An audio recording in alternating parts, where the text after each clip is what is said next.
नमस्कार दोस्तों, आप सब कैसे हो। तो दोस्तों, रेलवे आरपीएफ की वैकेंसी आ चुकी है और अप्लाई भी 15 अप्रैल से शुरू हो चुकी है। दोस्तों, अप्लाई करने के बाद आपकी तैयारी जो है वो स्टार्ट होती है और आप तैयारी कर भी रहे होंगे पहले से भी, क्योंकि पहले से ही इसकी नोटिस आ चुकी थी। तो दोस्तों, अब जो नोटिफिकेशन आया है उसमें आरपीएफ की जो मेडिकल कंडीशन है सब इंस्पेक्टर और कांस्टेबल की, वो जो है वो B1 मांगी गई है। तो दोस्तों, ये B1 जो है वो किस तरह का मेडिकल कंडीशन है उसको जानने की कोशिश करेंगे। साथ में दोस्तों ये भी हम जानेंगे कि अगर आपकी आरपीएफ में सिलेक्शन होती है, चाहे वो कांस्टेबल की हो या सब इंस्पेक्टर की पोस्ट पे हो, तो आपकी सैलरी कितनी बनेगी। हालांकि दोस्तों, सैलरी जो है वो 3 तरह से डिसाइड होता है, क्योंकि जो सेंट्रल गवर्नमेंट के अनुसार XYZ सिटीज़ हैं। एक्स जो सिटीज़ होते हैं दोस्तों, वो मुंबई है, चेन्नई है, बेंगलोर है, कोलकाता है, पुणे है, गुजरात, अहमदाबाद है, ये सब जो हैं वो आते हैं। बाई सिटीज़ में पटना, भोपाल, ये सब छोटे छोटे जो मतलब इसके मीडियम लेवल के जो टाउन हैं वो आते हैं, और उससे जो छोटे शहर हैं वो जेड सिटीज़ में आते हैं। तो दोस्तों, प्लेस ऑफ पोस्टिंग के आधार पर सैलरी में अंतर देखने को मिलता है। इसके बाद हम बात करेंगे प्रमोशन के भी। दोस्तों, अगर आपकी सिलेक्शन सब इंस्पेक्टर के पोस्ट पे होती है तो प्रमोशन का वहाँ पे क्या सीन रहेगा, या कांस्टेबल के पोस्ट पे होती है तो प्रमोशन वहाँ पर कैसे मिलेगा। तो सारी बातें दोस्तों हम पूरे विस्तार से आपको बताएंगे। अगर आप इस चैनल पे नए हैं तो चैनल को सब्सक्राइब करके बेल आइकन प्रेस कर दीजिएगा, ऐसे अन्य लेटेस्ट अपडेट जानने के लिए। तो दोस्तों, यहाँ पर जो रेलवे आरपीएफ की जो नोटिफिकेशन आई उसमें B1 मेडिकल कंडीशन मांगा गया है, तो उसमें हम देखते हैं क्या क्या है। तो सबसे पहले कुल मिला के जो है दोस्तों, रेलवे में 7 मेडिकल कंडीशन होते हैं, उसमें से ये चौथा नंबर का मेडिकल कंडीशन है। जी हाँ दोस्तों, 4th नंबर में B1 कैटेगरी आता है। और B1 में देखें तो क्या मांगा है, तो सबसे पहले आपको फिजिकली तो फिट होना ही चाहिए, ये बिल्कुल ध्यान रखिए। हर एक रिस्पेक्ट में आपका फिट होना बहुत जरूरी है। तो पहला डिस्टेंस विजन देखें, दूर का विजन कितना है, दृष्टि कितना है, तो 6/9 होना चाहिए बिना चश्मा के या चश्मे के साथ। और आपकी जो पावर क्षमता है दोस्तों लेंस की, वो 4 डायोप्टर से ज़्यादा नहीं होनी चाहिए। नियर विजन, नज़दीक की बात करेंगे, नज़दीक दृष्टि कितनी होनी चाहिए, तो 0.6 होना चाहिए बिना चश्मा के या चश्मा के साथ। उसके बाद दोस्तों कलर विजन, कलर विजन जो है आपका टेस्ट किया जाएगा। बाइनोकुलर विजन दोस्तों दूर देखने की जो रहती है। इसके बाद फील्ड ऑफ विजन, यानी चूंकि ये ड्यूटी जिस तरह का है, और आप सभी को मालूम भी होगा दोस्तों कि ड्यूटी इसकी थोड़ा टफ टाइप की होती है, क्योंकि रनिंग में भी ड्यूटी लगती है, स्टेशनों पे ड्यूटी रहती है, तो फील्ड विजन, और नाइट में भी ड्यूटी मिलती है तो नाइट विजन की बात हो जाती है। तो ये है। तो कुल मिला के देखें तो इतने सारे जो हैं इसके मेडिकल कंडीशन है। हालांकि दोस्तों, ये कोई ज़्यादा कठिन मेडिकल कंडीशन नहीं है, आसानी से आप जो है इसको क्वालिफाई कर सकते हैं। ठीक है, अब हम बात करेंगे मेडिकल के बाद सैलरी की। तो सैलरी देखें कांस्टेबल की, तो ये लेवल 2 की सैलरी है, वो मिलेगी 7th पे कमीशन के अनुसार। और सब इंस्पेक्टर की पोस्ट पे लेवल 6 की सैलरी है। तो दोस्तों, लेवल 2 की जो सैलरी स्टार्ट होती है, इसकी आरपीएफ में देखें तो बेसिक इसकी 21,700 स्टार्ट हो जाती है। ठीक है, और लेवल 6 की जो होती है दोस्तों 35,400 होती है।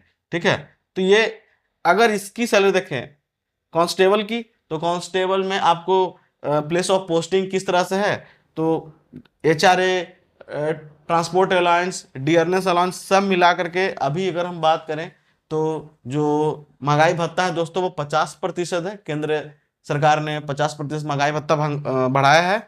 तो उसमें देखें तो आपको कम से कम इन हैंड जो दोस्तों वो 37,000 के आसपास सैलरी बनने वाली है। ठीक है, लेकिन दोस्तों ये चूंकि इसमें अलाउंसेज होते हैं, नाइट में ड्यूटी लगती है, जो मैं अभी आपको बताऊंगा कि अलाउंसेज क्या मिलता है, तो उसमें सैलरी में और भी ग्रोथ देखने को मिल सकता है। इसके बाद देखें इसकी सब इंस्पेक्टर की, तो यहाँ देखें इसकी भी जो सैलरी दोस्तों वो रहने वाली है 55 से 60,000 के बीच में सैलरी रहने वाली है। ठीक है, ये देखिएगा इन हैंड, क्योंकि इसमें मैंने वो भी जोड़ दिया है, क्या बोलते हैं, एक्स्ट्रा अलाउंस जो बनते हैं वो भी इसमें ऐड किया है। हालांकि दोस्तों ये मैंने 22 सिटी के आधार पर बनाया है, एक सिटी में और भी ज़्यादा होगा, या जेड सिटी में अगर आपकी पोस्टिंग होती है तो उसमें सैलरी और भी डिफरेंस देखने को मिल सकता है, यानी कि थोड़ा कम और रहेगा।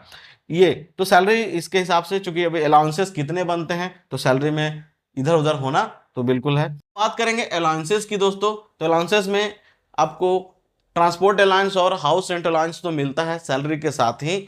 इसके बाद देखिए जब नाइट ड्यूटी लग जाएगी तो नाइट ड्यूटी अलाउंस लग मिलेगा। ओवर टाइम भी होता है दोस्तों, पुलिस वगैरह में तो क्या होता है कि ओवर टाइम तो मिलना ही मिलना है, तो ओवर टाइम हो गया। उसके बाद राशन अलाउंस मिलेगा, राशन मनी मिलेगा दोस्तों, तो वो भी अलाउंस में ही आता है। उसके बाद पास तो मिलेगा ही, और प्रिविलेज टिकट ऑर्डर ये मिलेगा, जो फैमिली उमली के लिए रियायत दर पे आपको टिकट मिलेगा, ठीक है। उसके बाद ड्रेस अलाउंस मिलता है दोस्तों, वर्दी की जो है अलाउंसेज है वो मिलती है। मेडिकल अलाउंस तो मिलेगी ही, और साथ में अगर बच्चे हैं तो उनको एजुकेशन अलाउंस भी मिलता है। इसके साथ और भी कुछ अलाउंस होंगे दोस्तों, लेकिन मुख्य जो अलाउंसेज हैं, भत्ते हैं, वो मैंने यहाँ पे बताए हैं। अब दोस्तों आपके मन में बात आ रही होगी प्रमोशन किस तरह से होगा। तो देखिए सबसे पहले हम प्रमोशन देखेंगे कांस्टेबल की। तो कांस्टेबल में आपका सिलेक्शन हो गया तो पहले तो आप बनेंगे हेड कांस्टेबल। तो दोस्तों कांस्टेबल से हेड कांस्टेबल बनने में कम से कम आपको 6-7 साल तो लगना ही है। प्रमोशन के लिए आपको एग्जाम देना ही पड़ेगा, डिपार्टमेंटल जो इंटरनल एग्जाम होता है। उसके बाद दोस्तों आपको अगला जो प्रमोशन कुछ वर्षों के बाद एएसआई में मिलना है, असिस्टेंट सब इंस्पेक्टर में।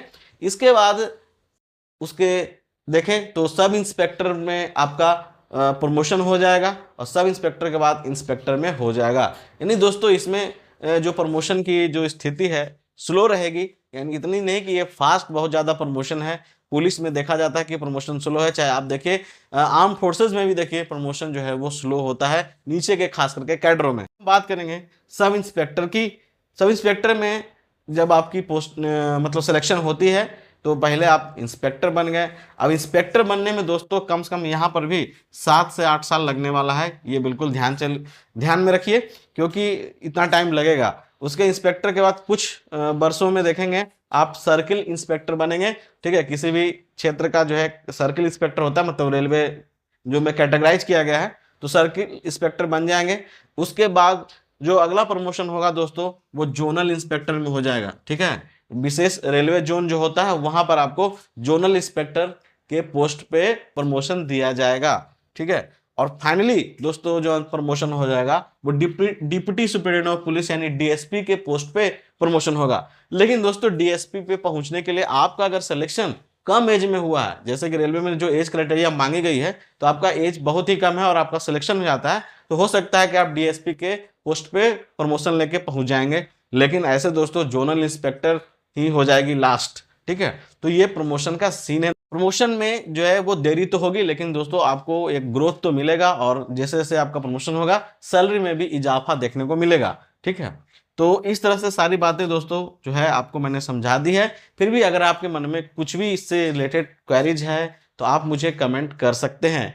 तो वीडियो अगर अच्छी लगी हो दोस्तों तो इसे लाइक और दोस्तों के साथ शेयर करना बिल्कुल ना भूलें। और हाँ दोस्तों, जो भी आप में से अप्लाई करने वाले हैं फॉर्म को, वो बिल्कुल ही अच्छी तरीके से भरें, क्योंकि दोस्तों फॉर्म काफ़ी ज़्यादा जो है रिजेक्ट हो जाते हैं कुछ ना कुछ गलतियां से। तो गलती से बचते हुए दोस्तों सही फॉर्म अप्लाई करें, तो आपका सिलेक्शन की जो आगे प्रक्रिया है वो स्मूथ रहेगी, कोई दिक्कत नहीं होगी। फॉर्म ही रिजेक्ट हो जाएगा तो आप आगे एग्जाम कैसे देंगे, ठीक है। हालांकि दोस्तों करेक्शन भी है, लेकिन पहले ही फॉर्म को सही भरेंगे तो करेक्शन करने की कोई आवश्यकता नहीं है, ठीक है।